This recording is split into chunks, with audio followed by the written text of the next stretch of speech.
కొమురం భీం ఆసిఫాబాద్ జిల్లాలో 14 జిన్నింగ్ మిల్లులలో cotton corporation of India ద్వారా పత్తి కొనుగోలు చేస్తుంది.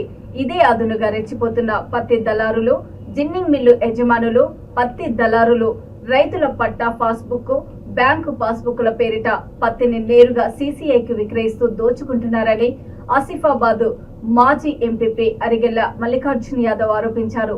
ఈ సందర్భంగా ఆయన మాట్లాడుతూ నిజమైన రైతు పత్తికి తేమ శాతము, నాణ్యత లేదని ఇబ్బందులకు గురి చేస్తున్న సీసీఐ అధికారులు, దళారులు హైచర్ వాహనాల్లో తెచ్చే పత్తికి ఆంక్షలు ఉండవెందుకని ప్రశ్నించారు. అధికారుల ధోరణి మార్చుకోకుంటే బీజేపీ ఆధ్వర్యంలో రైతులతో కలిసి ఆందోళన నిర్వహిస్తామని హెచ్చరించారు. జిల్లా వెంటనే కలెక్టర్ స్పందించి చర్యలు తీసుకోవాలని ఆయన కోరారు.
ఏదైతే కొమురం భీం జిల్లాలో ఉన్న పత్తి రైతులకు చాలా ఇబ్బందులకు గురవుతున్నారు, నష్టపోతూ ఉన్నారు.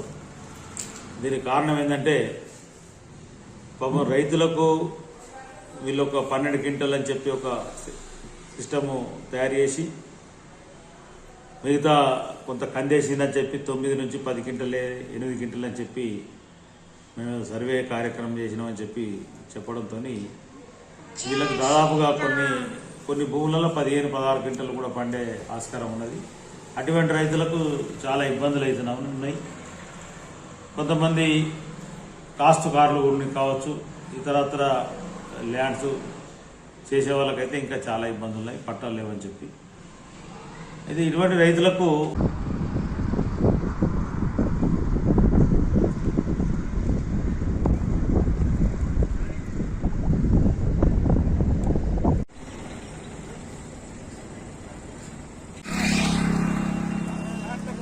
फोटो ले रहे इसलिए